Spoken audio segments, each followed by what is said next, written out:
सभी को नमस्कार, जय हिंद। चलो शुरुआत करते हैं। देखो क्वेश्चन बैंक का सीरीज चल रहा है, लगातार बताते देखो चला एकदम समय नहीं है, समय बर्बाद नहीं करेगा। एकदम नया साल आ ही रहा है, लेकिन तब तक हम चाहते हैं क्वेश्चन बैंक तुम्हारा कंप्लीट कर दे, फिर ऑब्जेक्टिव पर चलेंगे, 1 बाय 1 ऑब्जेक्टिव भी चलेंगे।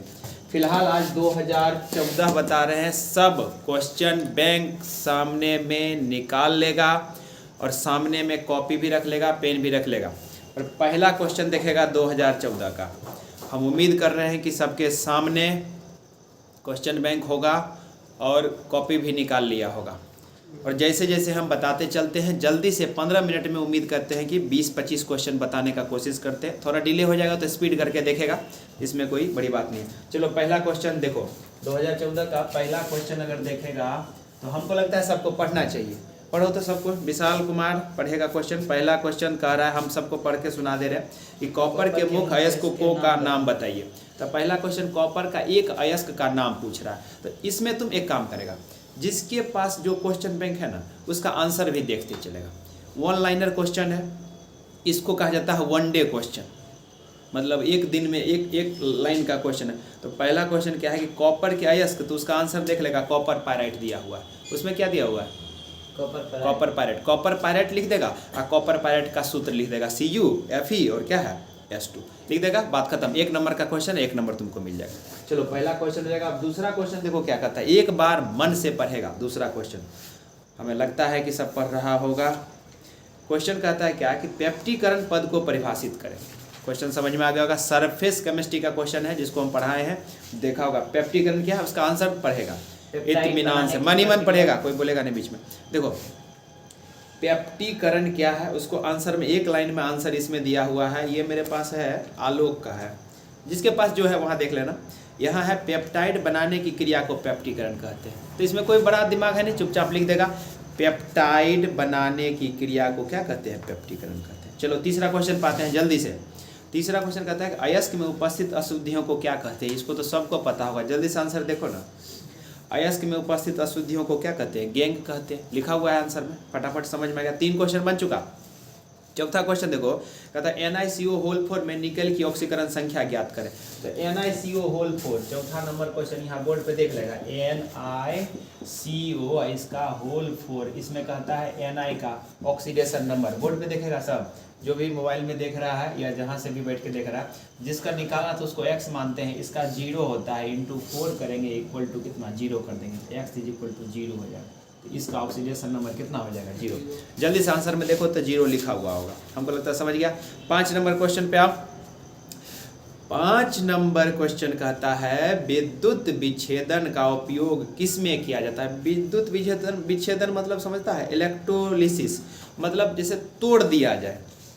इलेक्ट्रिसिटी का उपयोग करके दो, जैसे हाइड्रोजन है ना, वाटर है, तो वाटर को तोड़ा जाए तो इलेक्ट्रिसिटी अगर उपयोग में कर देते हैं तो H2 अलग हो जाएगा और O2 अलग हो जाएगा। जैसे जैसे विद्युत विच्छेदन का उपयोग बहुत जगह होता है, लेकिन यह मतलब मोटा मोटी क्या है, देखो इसका आंसर देखो, विद्युत लेपन में। ज़्यादा कुछ नहीं, विद्युत तुमसे पूछेगा विद्युत विच्छेदन का उपयोग कहाँ किया जाता है, तो तुम लिख देना विद्युत लेपन में। कहीं से कोई दिक्कत नहीं है। और डिटेल समझना है तो बात की बात है। बोलो, कुछ बोलना चाह रहा है क्या? नहीं ना? क्या लिखेगा आंसर में?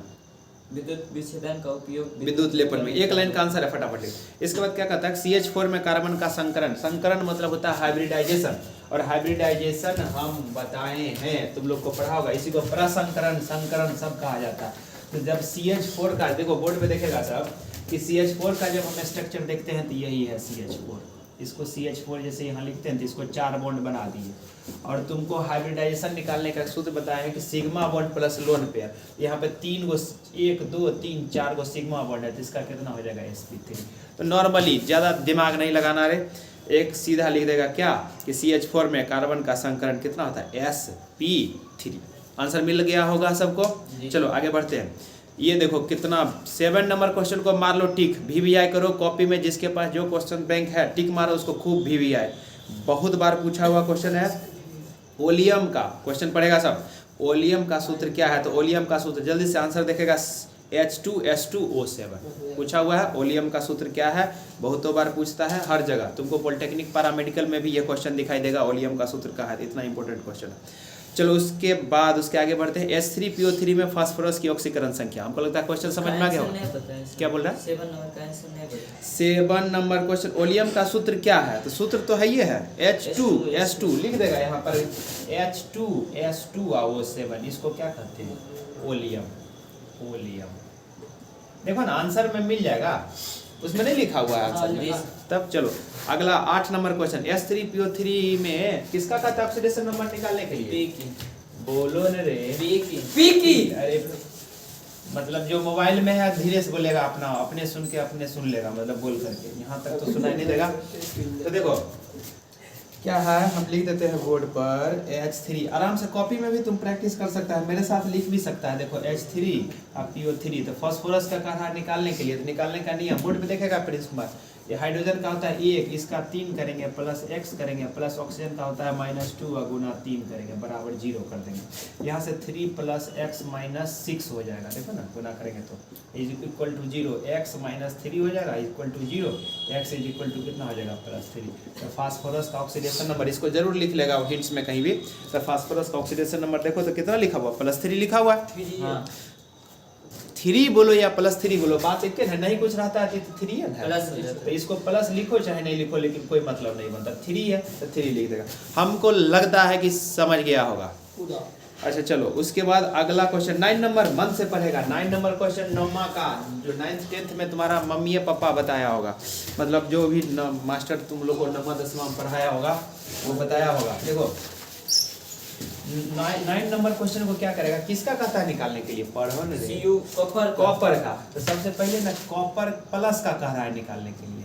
देखो ना कॉपर प्लस बोलता है निकालने के लिए, कॉपर प्लस का। तो इस तरह के, चला ध्यान से, इस तरह के क्वेश्चन को अगर सॉल्व करता है तो ज़्यादा काबिल नहीं बनना है। जब भी आयन का पूछेगा तो पहले उससे रिलेटेड एटम का निकाल लेंगे। अब उससे रिलेटेड एटम का निकालना बहुत आसान होता है। जैसे कॉपर का एटॉमिक नंबर कितना होता है? 29। इसको निकालेगा 1s2 2s2 2p6 3s2 3p6 और 4s1 हो जाएगा और 3d कितना हो जाएगा? 10 हो जाएगा। अब जब इसका प्लस करेंगे तो एक इलेक्ट्रॉन निकल गया इसका बाहर। ध्यान से समझेगा, फिर से बोल रहे हैं वन सेकेंड। ये नॉर्मल अवस्था में है, जब प्लस होगा इसका मतलब है कि इससे एक इलेक्ट्रॉन बाहर निकला, तो एक इलेक्ट्रॉन है यहाँ से निकलेगा चौथा नंबर गेट से। इट मींस क्या हो जाएगा? 4s0। बोर्ड पे देखेगा रे, 4s0 हो जाएगा, 3d कितना हो जाएगा? 10 और रिमेनिंग सब वैसे ही उतार देंगे। कितना हो जाएगा? 3p6 3s2 2p6 और 2s2 और कितना? 1s2। ये कॉपर प्लस का, यही तुमसे पूछा था। देखो जल्दी से आंसर में मिलाओ तो सही होगा, अगर गलत होगा तो यही वाला सही करेगा जो हम लिखे। देखो ना सही तो है जी। वो 4s को हटा दिया, इसमें जैसे 4s को हटा ही दिया, तुम 4s0 जरूर लिखेगा।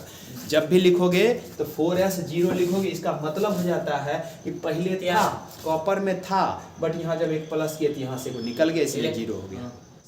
इसका ऐसे लिखेगा ना तो एग्जामिनर जो कॉपी चेक करेगा उसको समझ में आएगा कि बच्चा समझ के बनाया, नहीं तो लगेगा छपाई अभियान में कहीं से इधर उधर से मिला और लिख दिया। तो हमको लगता है समझ गया होगा कॉपर का। एंड लास्ट क्वेश्चन है 10वां नंबर क्वेश्चन। देखेगा सब, इत्मीनान से देखेगा, आराम से देखेगा। 10 नंबर क्वेश्चन पढ़ा जाए, 10 नंबर क्वेश्चन पढ़ा जाए।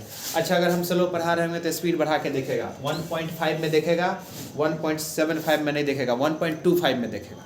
1.75 में बहुत स्पीड हो जाएगा, समझ में नहीं आएगा। तो ज़्यादा होशियार भी नहीं बनना है, 1.75 में एकदम स्पीड उड़ा उड़ा के देख रहा है, वो समझ में नहीं आएगा। देखो लास्ट क्वेश्चन कहता है K4 मिल रहा है सबको? जी। K4Fe और क्या कह रहा है? Cn है, Cn का होल 6 और बस इसका कहता है IUPAC नोमेनक्लेचर। तो देखो हम नोमेनक्लेचर में बोले थे कि इसको कहते हैं आयनेशन स्फीयर, इसको बोलते हैं कोऑर्डिनेशन स्फीयर। तो सबसे पहले इसका नाम तो इसका लिख देंगे पोटेशियम का, पोटेशियम लिख देंगे, पोटेशियम लिख देंगे। अच्छा इसका ना, इसके बाद लिगेंड, इसका कोऑर्डिनेशन नंबर का नाम लिखा जाता है, इसको बोलते हैं हेक्सा। 6 को क्या बोलते हैं? हेक्सा। हेक्सा। इसको साइनो, तो साइनो। इसको फेरस होता है, इसमें 8 लग जाता है, फेरेट हो जाएगा, फेरेट। ये सब नियम कानून पढ़ाए हुए हैं पहले से, तो जो भी जिस मास्टर से पढ़ा होगा तो उसका जाके नियम पढ़ेगा कि ऑक्सीडेशन नंबर नामाकरण करने का, कॉम्प्लेक्स कंपाउंड के नामाकरण का क्या नियम कानून है, वहाँ से तुमको पता चल जाएगा। अब इसके बाद यहाँ पर 2 है, ये 2 क्या है? इसके ऑक्सीडेशन नंबर को बताता है। तो ऑक्सीडेशन नंबर इसका निकालना पड़ता है। इसका निकालेंगे तो देखो कैसे, इसका मानते हैं x, जिस इसका होता है +1, तो सीधा 1 लिख देते हैं। 1 इंटू करें 4 प्लस एक्स और सी एन प्लस, तो सी एन का कितना होता है -1 और गुना कितना 6 बराबर हो जाएगा 0। ए ध्यान से समझेगा रे। तो देखो अब यहाँ से कितना हो जाएगा, यहीं पर लिख देते हैं, यहीं पर लिख देते हैं, ध्यान से थोड़ा समझ जाएगा प्लीज। देखो तो यहाँ से हटा देते हैं। अब ये कितना होगा 4 और ये 6, तो 4 में से 6 है, माइनस में ही 4, सीधे लिख दें x - 2 बराबर 0 और ये उधर चला जाएगा तो कितना x बराबर 2 नहीं हो जाएगा। तो ऑक्सीडेशन नंबर यहाँ पर इसका कितना आ जाएगा +2 हो जाएगा। अब +2 हो जाएगा तो इसको सिर्फ रोमन में लिख देना कितना 2। जल्दी से आंसर देखेगा, जल्दी से आंसर देखेगा रे।